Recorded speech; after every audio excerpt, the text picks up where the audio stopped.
Meu nome é Ana Cristina, eu tenho 39 anos. Foi em outubro de 2020, eu apalpei algo na minha mama. Isso foi durante o banho, fiz um exame de autoexame, no banho. Fui então atrás de um mastologista que era uma indicação de uma antiga médica minha. Chegando na consulta com ele, ele já deixou claro que realmente não era algo normal. Ele no mesmo dia falou: você precisa fazer todos os exames e eu preciso desses exames urgente. Isso me chocou na hora, eu falei: como assim, Tava tudo bem e do nada, numa consulta, fiquei até assustada. Mas enfim, veio realmente um carcinoma invasivo na mama esquerda. Então ele falou: agora é o momento de tratar. Você tem que passar com uma oncologista, eu vou te passar algumas indicações e você vai atrás e vê o que você mais se identifica, com qual médico. A doutora Bruna, eu digo que foi um achado, Quando eu fui na primeira consulta com ela, me simpatizei muito com ela, é uma pessoa super jovem. A maior parte das minhas pacientes são mulheres jovens. E assim, a ideia de quando eu faço o tratamento para elas é que elas mantenham a vida delas o mais normal possível. Porque senão o tratamento vira a vida da paciente. E não é um período naquela vida, mas a ideia é que ela mantenha a vida o mais normal possível. Eu tenho ideia que a gente faz diferença, mas eu acho que a gente não consegue ter uma noção do tamanho da diferença que a gente faz. Olá, esse é o podcast da Azeduca, versão em vídeo. Agora você pode acompanhar as nossas conversas também em vídeo. Primeiramente, eu quero dar as boas-vindas às nossas convidadas e dizer para você que está acompanhando esse episódio no YouTube que esse episódio também está disponível em vídeo no Spotify ou em áudio em todas as plataformas de áudio. Você pode optar, pelo formato que for mais conveniente para você. Hoje nós recebemos a doutora Bruna Zucchetti, médica oncologista do Hospital 9 de Julho, e a querida Ana Cristina, que você acabou de assistir nesse vídeo que acabou de passar, com sua história linda e que a gente vai explorar ao longo de todo esse episódio. Sejam muito bem-vindas. Bom, hoje a gente vai falar de câncer de mama, nesse quarto episódio, numa série especial que criamos aqui no podcast da Zeduca. E o câncer de mama é uma doença complexa, é uma doença multifatorial, A gente sabe que cada vez mais a medicina está avançando, as tecnologias estão avançando e a gente acaba precisando de uma equipe multidisciplinar, para manejar uma paciente com câncer de mama. No último episódio, com o Dr. Romualdo e a doutora Giovana, eles até comentaram que hoje a gente pode dizer que o câncer de mama, na verdade, é uma doença com um nome, mas que são várias doenças dentro desse grande nome câncer de mama, Exato. Então eu quero começar perguntando aqui para a doutora Bruna, qual que é a importância da equipe multidisciplinar no manejo de uma paciente com câncer de mama? Bom, Aline, primeiramente eu queria dizer muito obrigada pelo convite. A gente está muito feliz, de estar aqui hoje com vocês. Bom, em relação à equipe multidisciplinar e o manejo do câncer de mama, a gente sabe hoje em dia que para uma paciente com câncer de mama, a gente precisa de várias especialidades médicas que vão intervir nessa paciente para ter o melhor desfecho. Então, a gente tem o cirurgião, para fazer a cirurgia, e hoje em dia as cirurgias estão cada vez mais complexas e com reconstruções cada vez melhores. Tem a parte do oncologista para fazer todo o tratamento sistêmico, então, tanto da parte de quimioterapia quanto da hormonioterapia. A gente tem também o radioterapeuta, que vai fazer a parte da radioterapia dessas pacientes. E além disso, em muitos casos, a gente tem o geneticista, para quem ela precisa passar para uma avaliação oncogenética, e toda outra equipe multidisciplinar que acaba acompanhando essas pacientes, Então, a gente tem nutricionista, a gente tem psicólogo. Então, assim, para fazer um tratamento mais completo possível, a gente precisa ter vários profissionais que ajudam no cuidado dessas pacientes. Perfeito, Bruno. E eu vou dar um passo para trás e não pode esquecer do radiologista. É verdade. Vou não, puxar com certeza. a sardinha aqui pro meu lado. Com certeza. Tanto o radiologista, que é importante pro diagnóstico, para diagnóstico da imagem e para guiar as biópsias, quanto o patologista para dar o diagnóstico da biópsia. Então, assim, isso todo pré-diagnóstico e depois do diagnóstico, toda essa outra equipe. Sim. E é óbvio que o radiologista é super necessário para acompanhar as pacientes ao longo do tempo, Que elas acabam fazendo vários exames seriados. Então, é super importante, com certeza. Sim, tô só brincando contigo, porque na verdade a gente abriu o Outubro Rosa com 2 radiologistas aqui conosco falando sobre os exames. Então é só Exato. uma brincadeira mesmo, porque hoje a gente tá mais focado no manejo, no tratamento, né? E pra ti, Ana Cristina, fala um pouquinho da tua história, como que foi, né, esse diagnóstico, qual foi o sentimento, quando que isso aconteceu? Conta um pouquinho pra gente. Eu também gostaria de agradecer primeiramente o convite da Rede DASA. É muito importante falar, né, sobre o câncer de mama e poder expor e ajudar outras mulheres que estão aí, e homens também, né, que estão aí na mesma batalha. O meu câncer de mama, a descoberta aconteceu em março de 2021, né, foi através, na verdade um pouco antes disso, né, foi através de um exame ali de autoexame no banho, que eu identifiquei ali alguma coisinha na mama, e aí fui fazer os exames, antes disso, procurei um mastologista, né, para me conduzir para os exames, e depois de um tempinho, de uns 15 dias mais ou menos, saiu o resultado, que foi em março de 2021, sobre o meu carcinoma invasivo na mama esquerda. Perfeito. E como que foi receber esse diagnóstico, Ana? Não é fácil, né, eu sempre falo que, parece que abriu um buraco, assim, e eu caí dentro. Você ser diagnosticada com câncer de mama, né, na idade que eu estava, na época eu estava com 38 anos, né, enfim, no auge da minha vida, eu tinha acabado de ser mãe, né, fazia pouquíssimo tempo, então ainda estava depois de toda a maternidade, né, que já é uma coisa pesada, né, assim, para a mulher, né, é uma coisa difícil. Vamos ser reais, né, não é fácil também. E logo depois veio o diagnóstico, então foi difícil, foi uma época difícil. Não foi nem um pouquinho fácil, não. E Ana, e o que que mudou ali na tua vida a partir desse momento, assim? Que é meio que óbvia essa pergunta, né? Obviamente que mudanças acontecem, que o sentimento que vem à tona, né? É algo que eu acho que quem nunca passou não consegue imaginar, né? Que é a mesma coisa que eu falo para a questão da maternidade, né? Maternidade a gente só sabe o que é quando vive. E eu imagino que, da mesma maneira, por mais que a gente tente se colocar no lugar do outro, né? Vivenciar esse diagnóstico é uma coisa única, né, para cada um. Mas como que foi isso para ti, né, essas mudanças que ocorreram? Foi uma coisa muito abrupta ou foi uma coisa que foi acontecendo de uma maneira mais progressiva ao longo do tempo? Exatamente. Foi muito, passinho, sabe, a cada dia. Obviamente, né, ninguém quer ter um diagnóstico, né, de câncer de mama. E depois que eu tive, eu não tinha outra solução a não ser lutar pela vida, né. Então,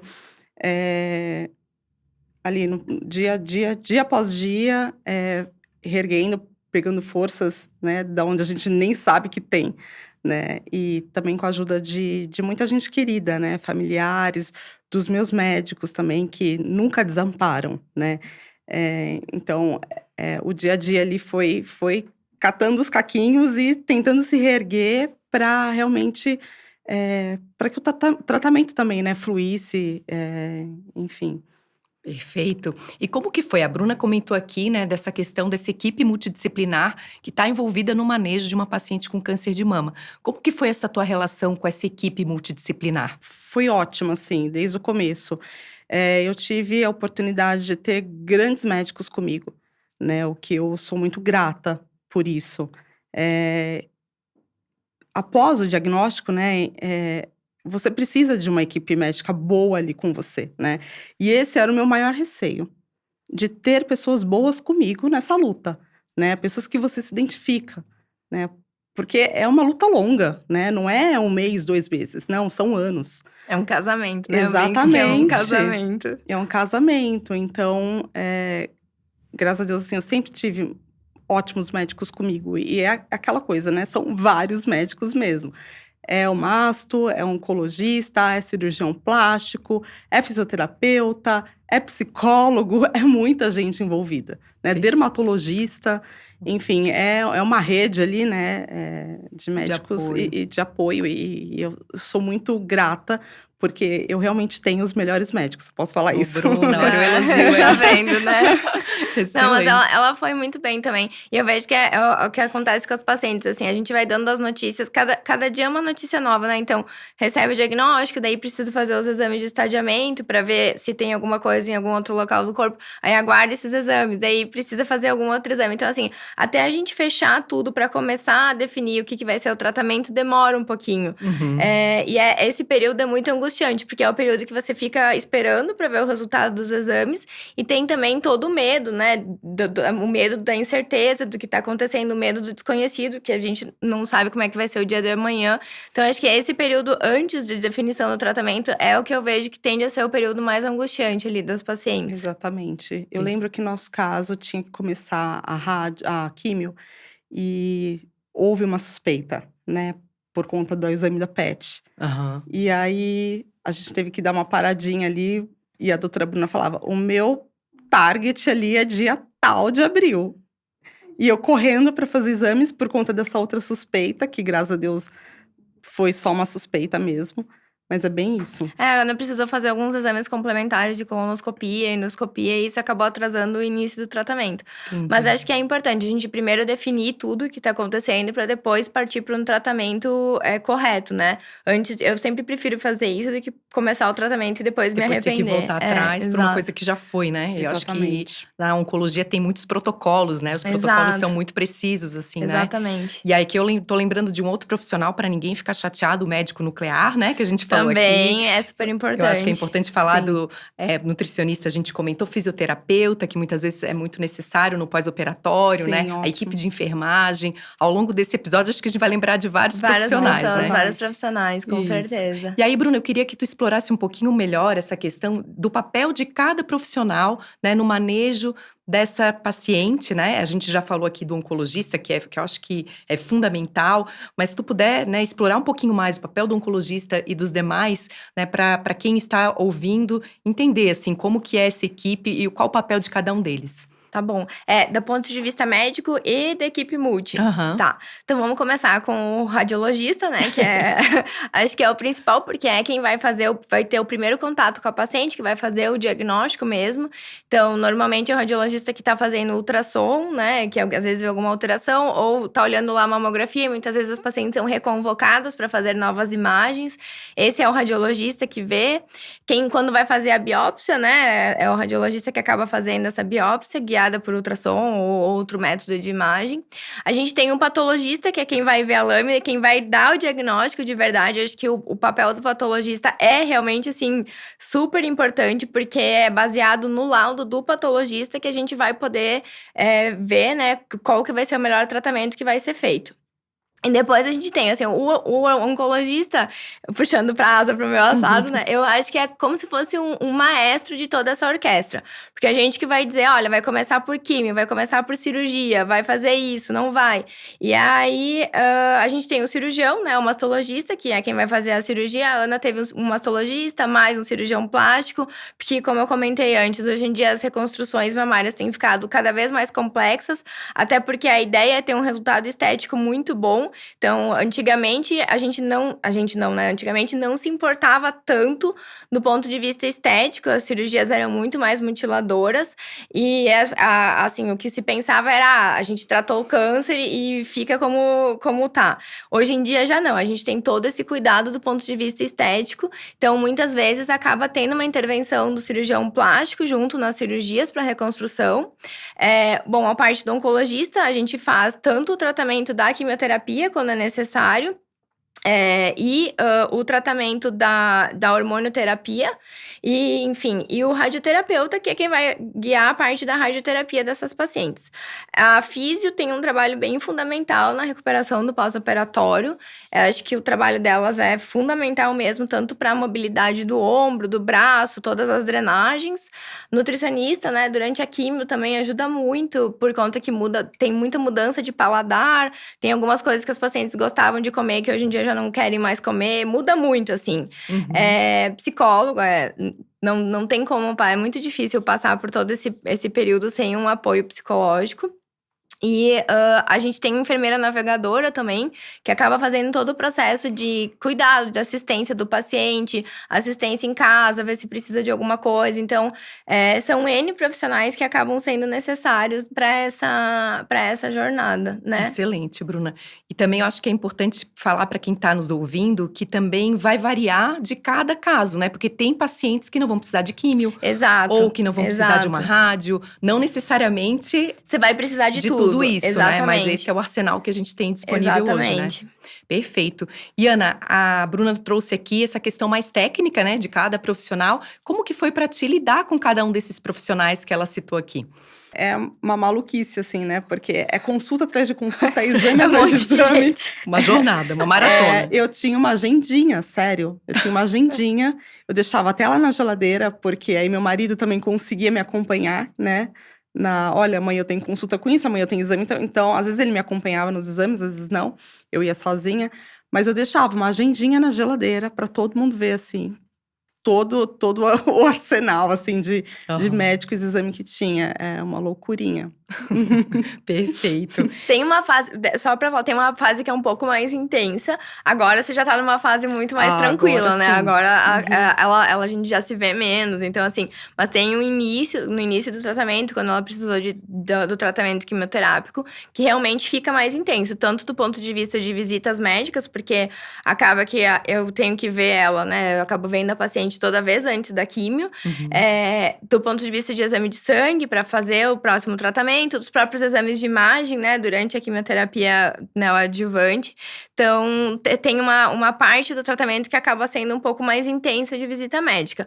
Agora, quando ela já tá no modo cruzeiro, assim, né, as coisas já estão mais tranquilas, então a gente acaba se vendo menos, as visitas são menos frequentes. Obviamente que se mantém uma periodicidade, mas as coisas ficam menos intensas depois de um tempo.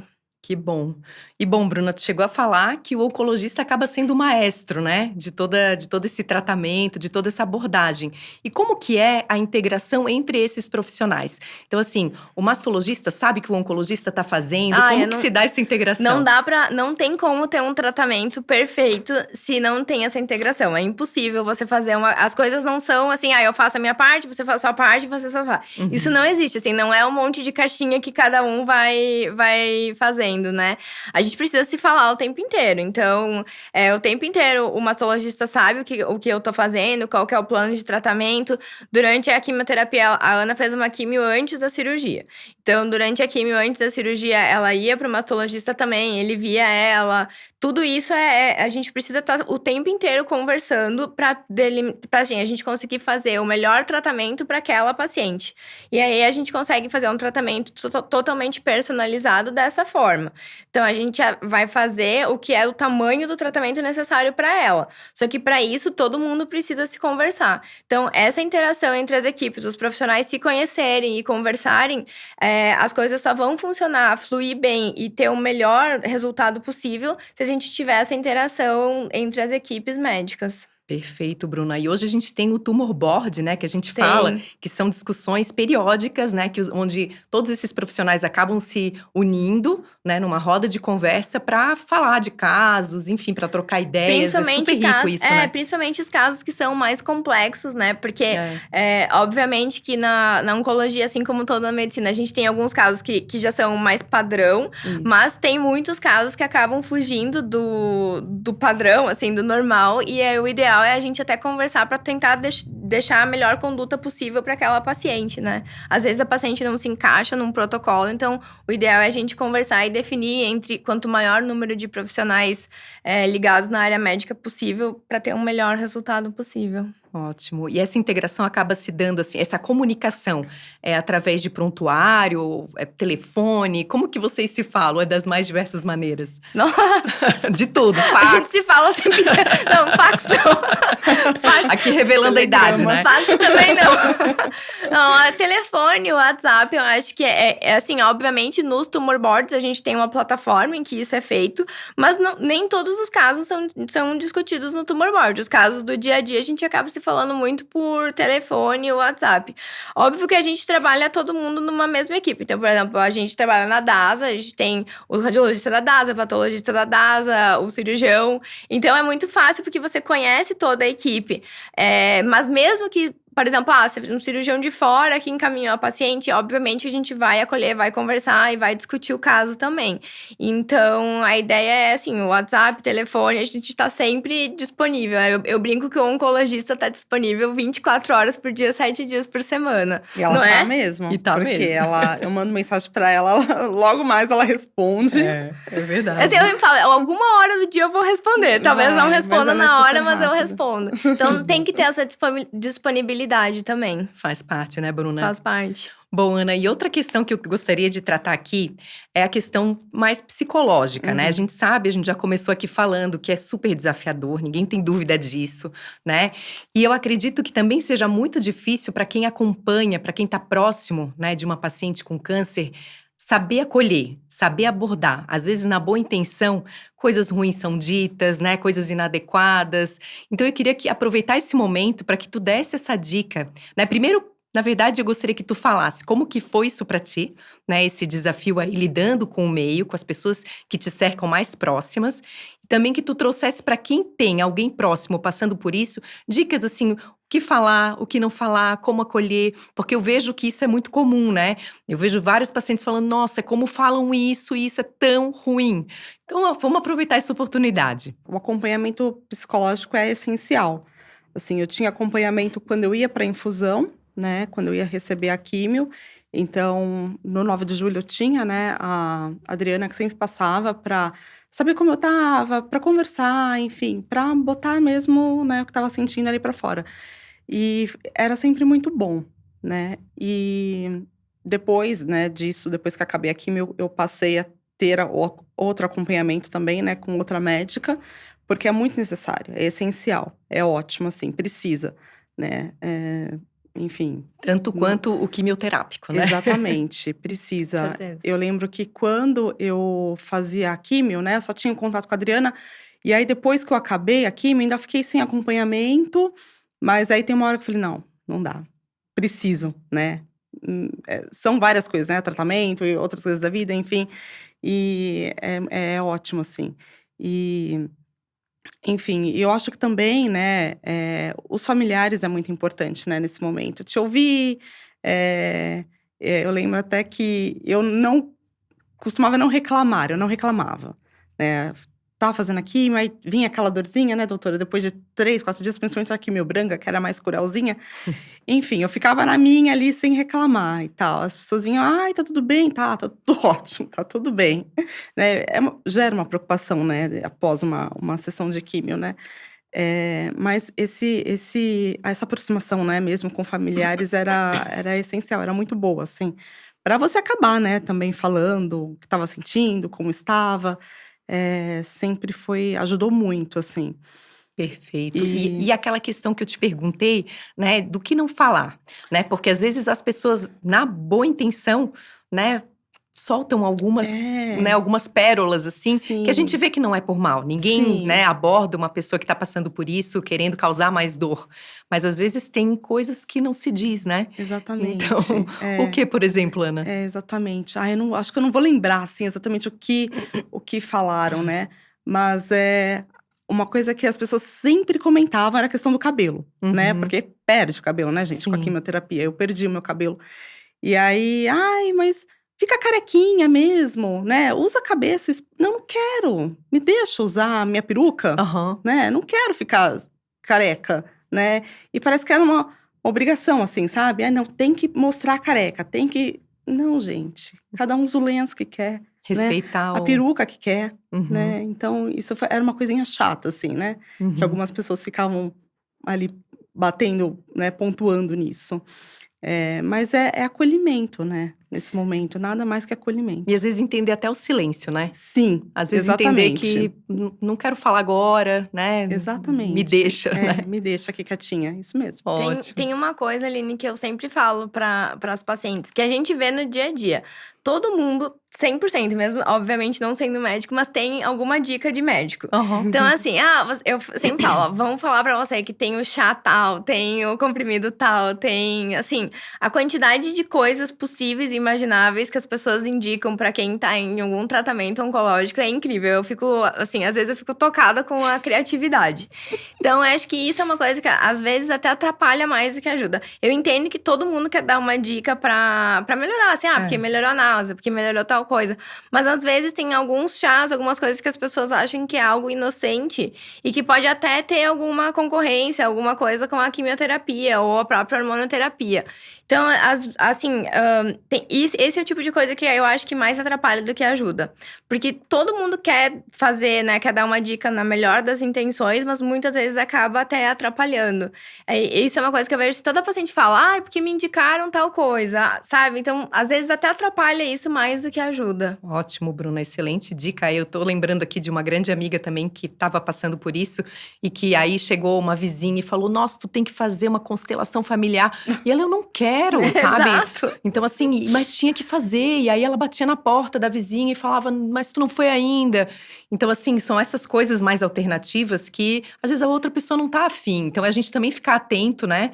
Como que o outro recebe e não ficar insistindo em algumas coisas que o outro não tá preparado, né? Exatamente. E aí, Bruna, acho que foi super rico tu trazer isso, né, da tua experiência do consultório. E assim, a gente sabe que cada caso é um caso, cada mulher vai ter uma história, cada mulher é, né, um indivíduo único. Mas eu imagino que tem algumas questões que se repitam, né? Algumas histórias que se repitam, tanto no âmbito conjugal, familiar ou profissional, né, dessas mulheres que enfrentam isso. Poderia compartilhar conosco? Eu acho que, até eu tava comentando antes, né? Teve uma vez que teve um marido de uma paciente que marcou uma consulta comigo. Daí eu falei, nossa, mas por que ele marcou uma consulta comigo? Aí eu fui tentar entender, porque ele queria saber o que ele tinha que falar, né? Como é que ele poderia apoiar, o que ele tinha que falar pra esposa dele durante o período da quimioterapia. Assim, eu achei aquilo tão fofo. Foi demais. muito fofo. Porque no início eu falei, mas por que, né? Tá no horário da minha agenda, um homem, pra quê? Aí depois que eu fui tentar entender, eu acho que todo mundo que tem um familiar, né, que tá vivendo essa parte oncológica de perto, quer tentar ajudar de alguma maneira. Às vezes não é fácil, porque cada pessoa encara a doença de uma forma. Então, também tem que ver isso, como é que o seu familiar tá encarando. O que eu tendo a ver, graças a Deus, os maridos das minhas pacientes, o seu marido também foi ótimo, eles tendem a estarem muito presentes, tá em todas as consultas. Durante esses períodos que precisam de quimioterapia, esse período até definição de tratamento, o que eu vejo é que a família tende a estar mais presente. Então, sempre vem alguém, ou vem o marido, ou vem a mãe, sempre tá alguém junto da paciente, assim. Eu fico muito feliz de ver isso pelas minhas pacientes. E eu acho que esse apoio de estar lá junto é fundamental. Primeiro porque, muitas vezes elas vão nervosas. Você vai nervosa na consulta médica, né? Ainda, eu falo que o oncologista causa fortes emoções. A gente não pergunta tudo, né? Exato. A gente fica meio anestesiada. Então, assim, você vai assim, essa primeira consulta de que, recebeu o diagnóstico do câncer no mastologista. Daí o mastologista fala, passa em consulta com o oncologista. Você fala. Chega uma hora que elas não lembram de absolutamente nada do que você falou. Exatamente. Nada. Eu já tô acostumada, assim. Então, é importante ter alguém junto, até pra poder ouvir o que o médico falou e em casa lembrar, olha, ela falou tal e tal coisa. Porque às vezes eles se apegam em alguma frase que você disse, que talvez nem foi aquilo que você estava querendo dizer, mas é o que elas se apegam, o que, né, a pessoa se apega. E então sai totalmente sai totalmente do que a gente queria falar inicialmente. Então, acho que esse apoio de ter alguém junto, principalmente nas consultas iniciais, é muito importante. Não só para apoio psicológico, mas também para lembrar a parte técnica, assim, o que o médico falou mesmo. Porque a pessoa tá tensa, quando a gente tá tenso, a gente não consegue prender a atenção direito. Então, realmente, eu vejo que esquece muito. Ter todo esse apoio psicológico em casa, enfim. Uma coisa que eu acho importante, assim, é não ficar insistindo na questão da comida. Por quê? Às vezes o próprio paladar muda, as coisas mudam. E muitas dessas pacientes fazem uma químio com um tempo determinado, né? Ela não vai fazer químio pela vida toda. Então, essas que têm essa químio, por exemplo, da Ana foi 4 meses, né? São 4 meses de quimioterapia. Então, se ela não comer tão bem durante esse período, ela também tá gastando menos caloria. Ela não vai morrer de inanição nesse período. Só que tem gente que acha que tem que comer o mundo. Então, isso é uma coisa que eu vejo que atrapalha muito também. Deixa a pessoa comer um pouquinho, se ela quiser, depois ela come de novo, sabe? Logo já vai terminar a quimioterapia, o paladar já vai voltar ao normal. Então, tem algumas coisas bem pontuais que eu vejo que pode até atrapalhar mais do que ajudar. Acho que essas questões são de ter alguém junto pra lembrar o que o médico falou, o apoio psicológico, essa questão da comida são o que pega mais. O que pega mais no paciente. Sim. Não é isso? Sim, verdade. É bem isso mesmo. Excelente. Depois dá uma diretriz ali, né? Quando chega em casa, olha, lembra disso? Sim, lembro. Às vezes, eu desenho. A minha consulta, a Ana sabe, eu faço desenho, assim. Então, tem muita gente que fala, posso levar a folha pra casa? Eu falei, pode, porque daí vai relembrando o que foi falado, né? Sim. E Ana, uma coisa que eu também queria te perguntar é a questão da autoestima, né? Porque a gente sabe que esse tratamento, a gente já falou aqui do cabelo, né? Dá pra ver que tu és uma mulher super vaidosa, linda. Obrigada. Então, como que foi essa questão pra ti? Eu costumo dizer que o câncer de mama, né, pra mulher, ele tira toda a sua dignidade, né? Poxa! Toda, né, doutora? Sim, transparente e realista. Tem que... Mas gente, é verdade. E aí você perde seu cabelo, você perde seus pelos, você perde suas sobrancelhas, seus cílios, sua mama, né? Você fica assim, outra pessoa. A unha, né? Que fica um caco. É outra pessoa, né? E esse resgate, como é que se deu? Nossa, foi bem depois, assim, que acabou a químio e acabou, e aí veio cirurgia, acabou a cirurgia, parece que dá um up, assim, né? Fala, não, agora eu preciso viver de novo, chega. Tava lá no fundo do poço, deixa eu voltar pra vida, né? Isso. E aí também, conforme vai passando o tempo, né, vai tudo voltando ao normal, né? Volta, gente, ao normal. E aí acho que isso é uma coisa importante de falar, que as coisas voltam ao normal. Exatamente. Aí volta, o cabelo começa a crescer, a unha vai melhorando, os pelos, né, os cílios vão crescendo novamente. Então, você vai resgatando, né, tudo de novo. Mas quando você está naquele estado, né, é difícil, né? É difícil se olhar no espelho. Mas a Ana não deixou a peteca cair em nenhum momento. E eu vejo as minhas pacientes tendem a manter assim, ela sempre vem maquiada de algum jeito, tem algumas sombras, algum batom, algum blush, alguma coisa dá um jeitinho. Pra dar um jeitinho, assim. Legal. Então, tem até alguns… E foi uma coisa que a gente esqueceu de mencionar durante a equipe multidisciplinar.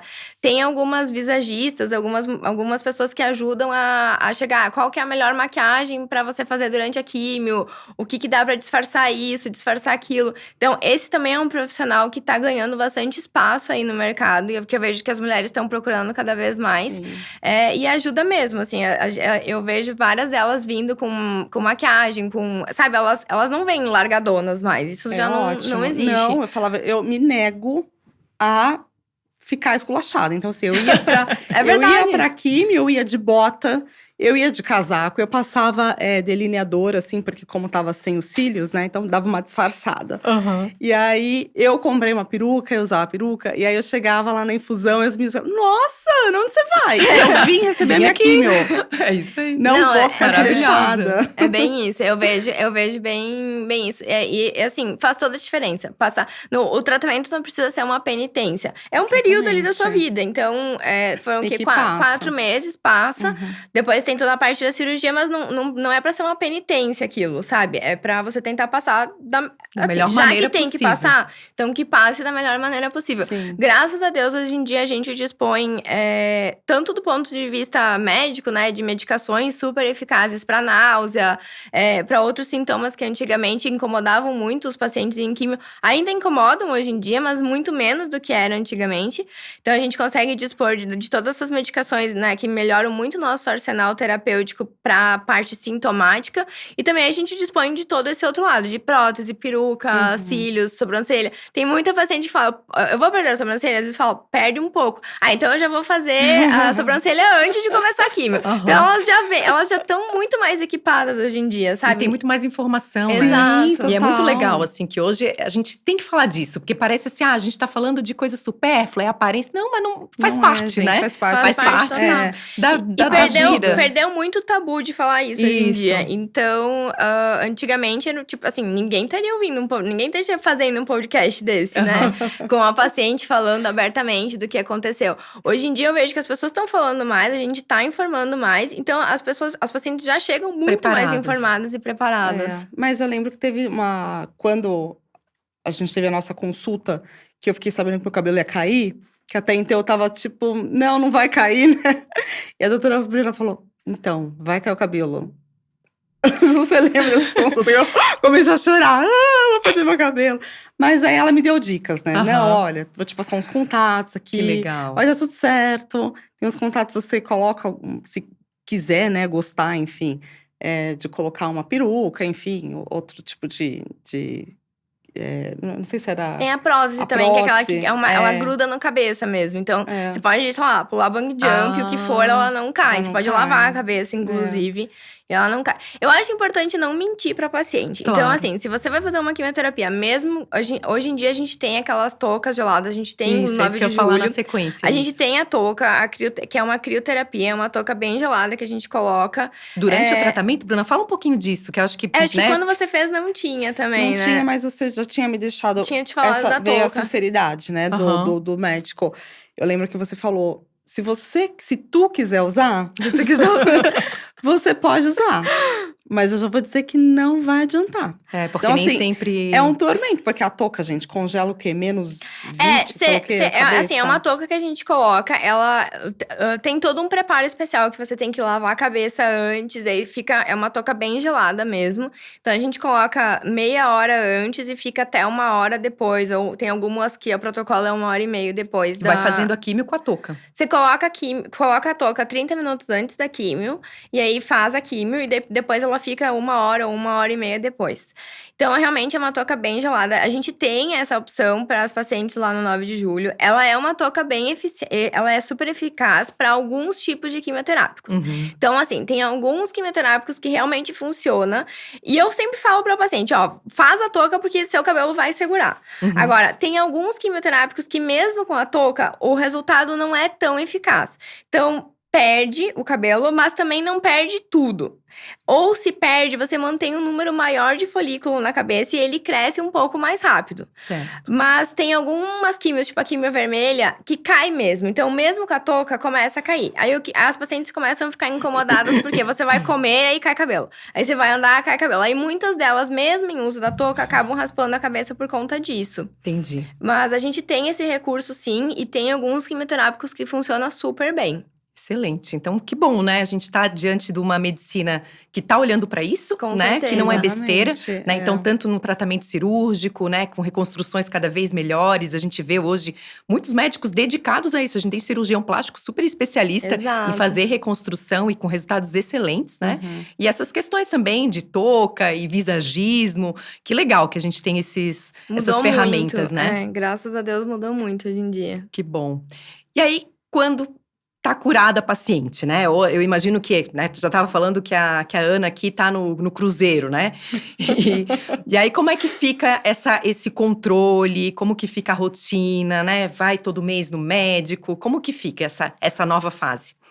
Então, na verdade, curada não é que a gente diz que ela tá curada agora, né? A Ana tá fazendo um tratamento preventivo, que é que muitas pacientes fazem, que é uma parte da hormonioterapia, que é um comprimido que as pacientes tomam em casa pra tirar o pouquinho de hormônio que ainda tem no corpo da gente. Tem algumas pacientes que têm indicação de fazer e outras não, mas é uma parte que, assim, já passou aquela fase mais intensa do tratamento e agora ela acaba vindo uma vez por mês. Daqui a alguns anos, a gente vai olhar pra trás e vai dizer, estava curada, mas agora ela continua em tratamento. Sim. A única questão é que o tratamento não é mais um tratamento infusional, não é mais na veia, e sim é um tratamento que ela toma pela boca. Quando passa essa parte da cirurgia, aí passa a rádio, a gente vai começar a parte da hormonioterapia. Aí tem algumas pacientes que eu vejo todo mês, dependendo do tipo de tratamento que ela tá fazendo nessa fase, algumas a cada 3 meses. Mas elas sentem muito. A Ana, me lembro mesmo que eu falei, olha, agora eu vou te ver, tipo, sei lá, daqui 2 meses. Ela, o quê? 2 meses? Tipo, Saudade! Né? Você cria vínculos com o seu médico. Então, dependendo, isso vai muito, porque os tratamentos mudaram muito hoje em dia.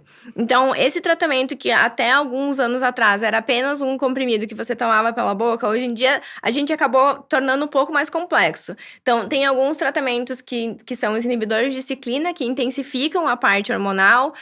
Para paciente que tem mutação de BRCA, a gente tem um outro tipo de tratamento. Então, dependendo do tipo de tratamento que ela vai fazer, ela vai ter um segmento específico por conta daquela medicação.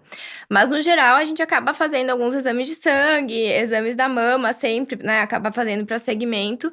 E aí, depende muito do que a paciente está fazendo para eu poder te dizer qual que vai ser o intervalo que ela vai vir. Mas, normalmente, nessa fase, ela não vem mais de uma vez por mês, não.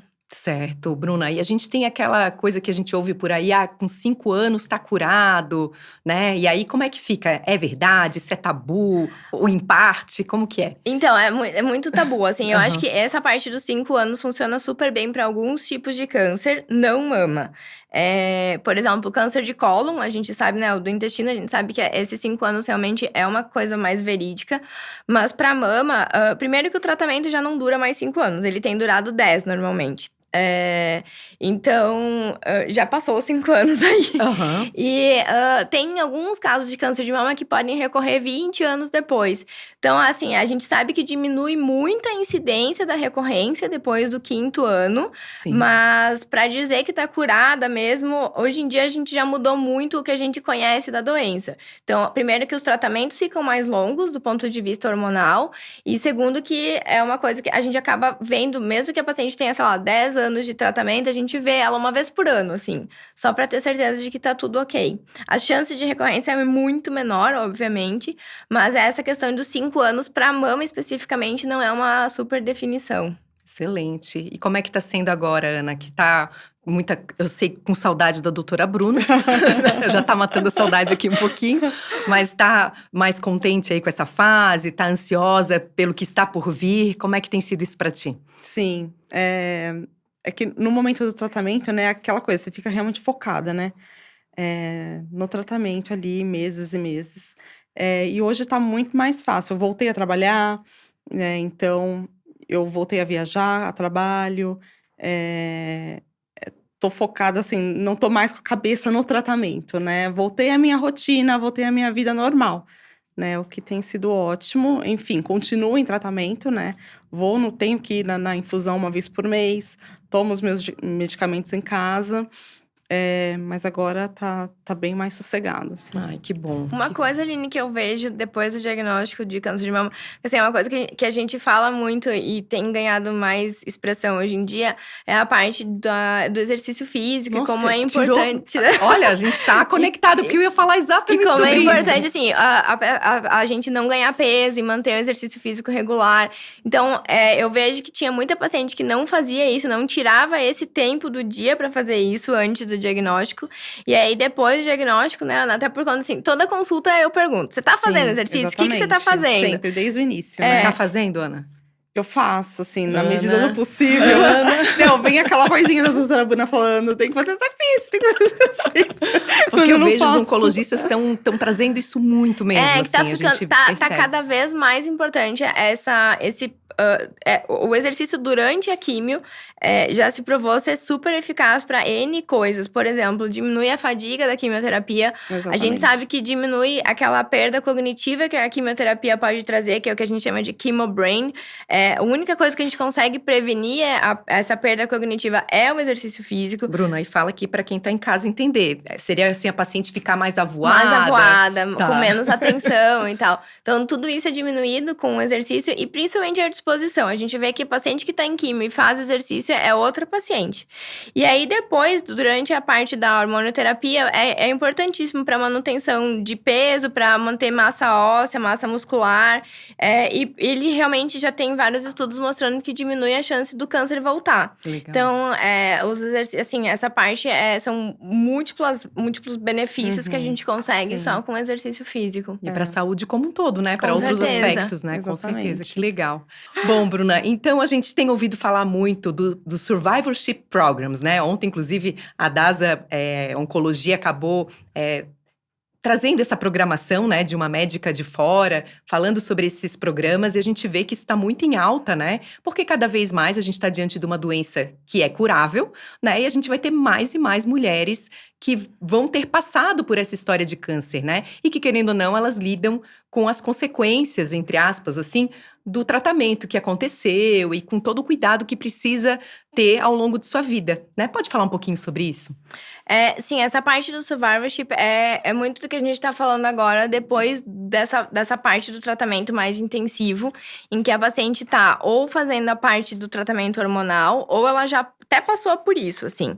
O que acontece é que a gente sabe que a incidência do câncer de mama vem aumentando muito ao longo do tempo, e antigamente a gente via apenas em mulheres mais idosas, hoje em dia a gente tem visto muita paciente jovem com câncer de mama. A Ana é um super exemplo. Então, querendo ou não, apesar do nosso tratamento ter melhorado muito, e ele melhorou muito ao longo do tempo, infelizmente a gente ainda traz consequências para a vida dessas mulheres. Então, o próprio tratamento hormonal, ele acaba mexendo muito do ponto de vista de libido, a própria secura vaginal, assim, a perda de massa óssea, porque a gente acaba induzindo uma menopausa muitas vezes, ou os próprios remédios que a gente usa na menopausa acabam acarretando uma perda de massa óssea, ondas de calor. Então, assim, a quantidade de coisa ruim, né, de sintoma ruim que a gente Defeitos. efeito que a gente pode agregar, também existe. E o que a gente vê é que muitas mulheres descontinuam o tratamento hormonal por conta de todos esses sintomas que a gente acaba acarretando. Então, ter um programa, assim, ter um profissional que vê essas pacientes de perto, a Inês, né, que apareceu, a Inês é maravilhosa, ela tá lá no Gustavo Roussy, ela mostrou que eles estão criando um aplicativo para seguir as mulheres de lá. Então, a gente tem um profissional. O que a gente sabe é que ter um profissional que esteja perto da paciente e que pergunte: tá tomando remédio, né? O que tá acontecendo? Precisa ver se tem onda de calor, precisa intervir aqui na questão da massa óssea, precisa intervir em relação à secura vaginal. É muito importante para que ela viva melhor, né, durante esse tratamento, e que para ela diminuir a chance dela parar o tratamento, essa descontinuidade do tratamento, que é uma questão muito importante. É óbvio que, apesar dos nossos tratamentos acarretarem vários efeitos colaterais ruins, a gente também, hoje em dia, tem várias coisas para combater isso. Então, por exemplo, para a secura vaginal, nós temos diversos tem gel, tem laser vaginal que a gente pode fazer, tem inúmeras coisas que a gente pode falar para a paciente, né, instruir a paciente a fazer. Para onda de calor, a gente tem medicação para usar, o exercício físico é o melhor tratamento para onda de calor, a acupuntura. Então, ter ou uma enfermeira ou um profissional médico que esteja aí, que consiga lidar com isso, é muito importante. E a gente seguir essas pacientes ao longo do tempo é fundamental, né? Por isso que eu te falei, mesmo depois que a paciente teve 10, 15 anos de câncer de mama, a gente ainda vê uma vez por ano. Sim. Porque, primeiro, precisa ver, a gente tem algumas toxicidades tardias que podem ocorrer, tanto da quimioterapia, que é importante seguir, e também para ver como é que ela tá encarando e, né, levando tudo isso agora. Ótimo. Bom, a gente está se encaminhando aqui para o final. Nossa, porque essa conversa tá muito gostosa. E tá vendo, Ana, como tem tantos e tantos profissionais que respiram isso, né? Muitos profissionais se dedicam a entender o câncer de mama. E eu acho muito legal essa atenção à qualidade de vida. Não é só cuidar da doença, né? É cuidar da pessoa que tem, Exato. né, essa condição. Então, eu tô muito feliz aqui, muito emocionada mesmo. A gente tá fechando aí o 4º episódio de Outubro Rosa. E eu quero começar aqui com a Ana, né? Ana, que mensagem tu deixarias aqui para quem está nos ouvindo, né, alguma mulher que esteja passando por isso, ou até mesmo que não está, mas que tem que fazer os seus exames? Exatamente. Não deixe os seus exames de lado, gente. Eu sempre fui uma pessoa muito grilada com exames. E, enfim, peguei, né, num autoexame, no banho, enfim. Eu acho que a mulher, né, mais do que qualquer outra pessoa, conhece o seu corpo, né? E, enfim, vá atrás, faça seus exames, deixe sempre em dia. Eu sei que hoje em dia, na loucura da vida, às vezes a gente acaba passando, deixando exames aí pendentes. mas façam seus exames, olhe para você, olhe pro que tá errado. E para quem tá passando por isso, o que eu digo é que vai passar. Tudo vai passar. E força, né, que a gente tira, não sei da onde a gente tira forças. E familiares também, né, sempre dá muito apoio, muito carinho, enfim, porque passa, gente, vai passar e vai dar tudo certo. Que bom, que lindo, Ana. E Bruna? Eu acho que, assim, a Ana já falou tudo que eu tinha pra falar realmente. E o que eu queria dizer é que, assim, apesar de a gente, às vezes, ter esse diagnóstico e, infelizmente, ser o profissional que traz essa notícia, eu também fico muito feliz, pelo outro lado, quando eu vejo que os pacientes responderam, tiveram uma ótima resposta e estão super bem.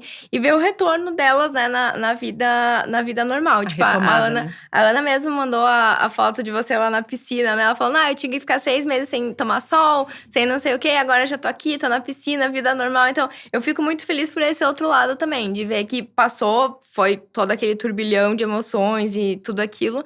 E agora elas estão retomando a vida e eu vejo, assim, elas estarem bem é muito, muito gratificante. Obrigada mesmo, que é para isso que a gente tá aqui. É isso que a gente respira, viu, Ana? Então é muito gostoso te trazer aqui, é muito especial pra gente. Ai, obrigada. Te Parabéns, agradeço Ana. muito Obrigada. por estares É aqui. o meu achadinho que eu falo. Ela é muito especial mesmo, a Bruna é nota 1000, assim. Sim. Uma dupla inspiradora, assim. Só que eu vou começar a chorar daqui a pouco. Ela é. Excelente. E queria convidar a todos que nos acompanharam a deixarem suas opiniões e seus feedbacks nas nossas mídias sociais ou também no nosso e-mail dasa.educa@dasa.com.br.